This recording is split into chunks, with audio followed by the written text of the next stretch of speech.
हरे कृष्णा।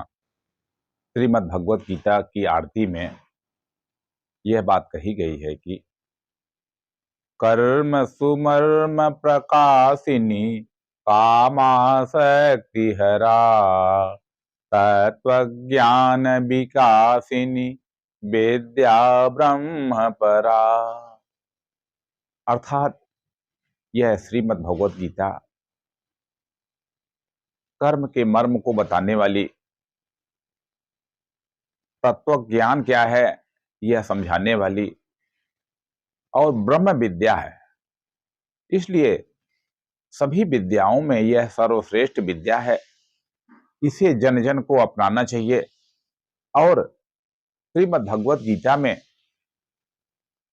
जो स्वयं के जीवन के विकास के सूत्र हैं, उन सूत्रों के आधार पर हमें अपने दिव्य जीवन की प्राप्ति करने का प्रयास करना चाहिए।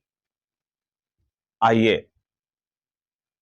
श्रीमद् भगवत गीता के द्वारा शब्द शब्द जो प्रेरणा मिलती है, उसे प्राप्त करने के लिए आज हम एक श्लोक का पाठ करते हैं, जो कि 11वें अध्याय का प्रथम श्लोक है।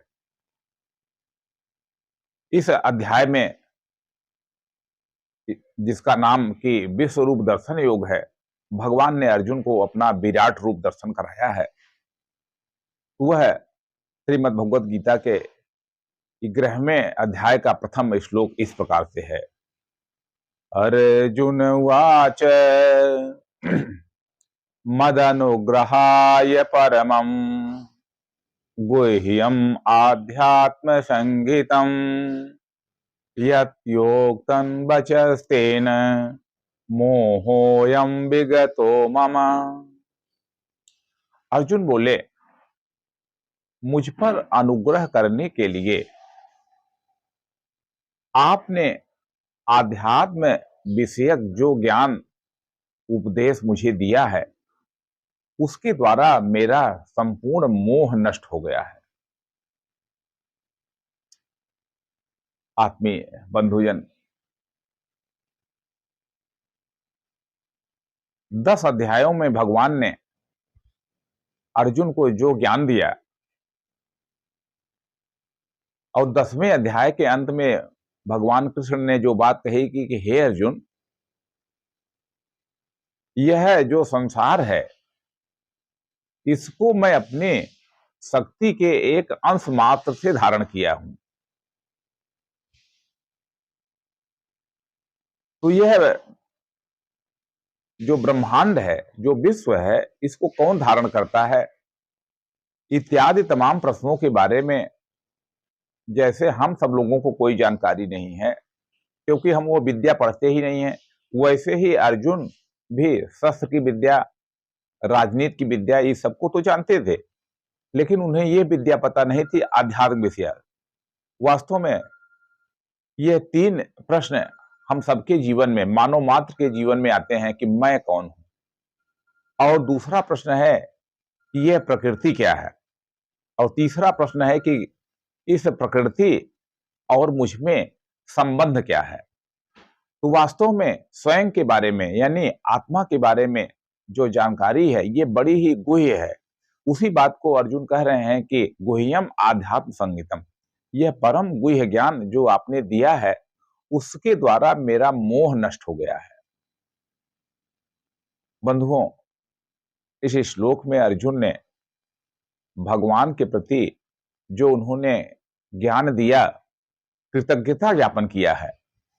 वास्तव में एक श्रेष्ठ मनुष्य की यह बहुत बड़ी पहचान है कि वह जब कोई चीज प्राप्त करता है, तो देने वाले के प्रति उसके मन में कृतज्ञता का भाव होता है, और वह कृतज्ञता का भाव केवल अपने अंदर रखता नहीं है, अपितु वो प्रकट करता है। तो सौजन्यता के वचन, कृतज्ञता का प्रकटीकरण, यह हम लोगों को भी करना चाहिए। और ये जो आध्यात्मिक विषयक ज्ञान है, स्वयं के बारे में ज्ञान है, इसके बारे में भी हमें पता लगाना चाहिए। वास्तव में मैं कौन हूं, हम कहां से आए हैं, हमारे शरीर का क्या होगा, हम अपने अनुभवों से स्वयं इस बात का पता लगा सकते हैं। एक महान संत हुए हैं श्रद्धेय रमण महर्षि जी। तो वे अहम की खोज करने के लिए एक उपाय बताते थे। वो कहते थे कि व्यक्ति को स्वयं से बार बार पूछना चाहिए कि हु एम आई, यानी मैं कौन हूं। जब बार बार पूछेंगे कि मैं कौन हूं, मैं कौन हूं, मैं कौन हूं, तो धीरे धीरे परत दर परत बातें पता लगती जाएंगी कि मैं यह शरीर नहीं हूं। क्योंकि एक उदाहरण है कि जब हम सोते हैं तो उठने के बाद कहते हैं कि मुझे आज बहुत अच्छी नींद आई, मुझे बहुत अच्छी नींद आई, यानी क्या शरीर को अच्छी नींद आई? तो यहां पर शरीर को नहीं कहा जा रहा, यहां तो कोई और है जिसे नींद आई। वो नींद किससे आई? मुझे आज बड़ा अच्छा पुरस्कार मिला, मुझे बहुत अच्छा सम्मान मिला। तो सम्मान किसने प्राप्त किया? क्या इस शरीर ने सम्मान प्राप्त किया? तो ऐसे बार बार क्वेश्चन करने के बाद, प्रश्न करने के बाद हम इस बात को पता लगाते हैं।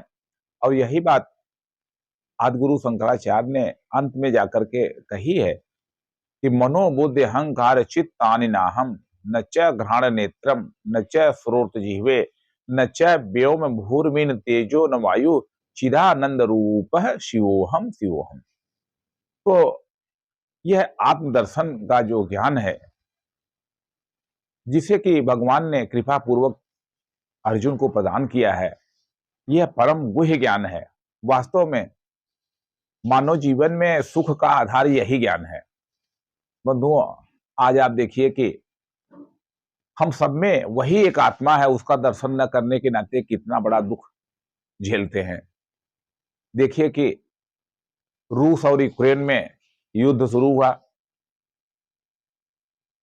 रूस के राष्ट्रपति हों या यूक्रेन के राष्ट्रपति हों या अमेरिका के राष्ट्रपति जो बाइडेन हों, आखिर ये सब लोग जो है जिस प्रकार से युद्ध कर रहे हैं और करवा रहे हैं, जिसमें कि हजारों जीवन नष्ट हो गए हैं, आखिर इस युद्ध से रूस को क्या मिला?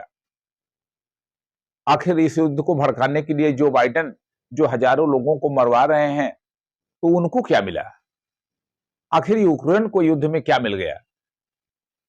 तो देखा जाए तो ये सब लोग अकारण ही युद्ध कर रहे हैं।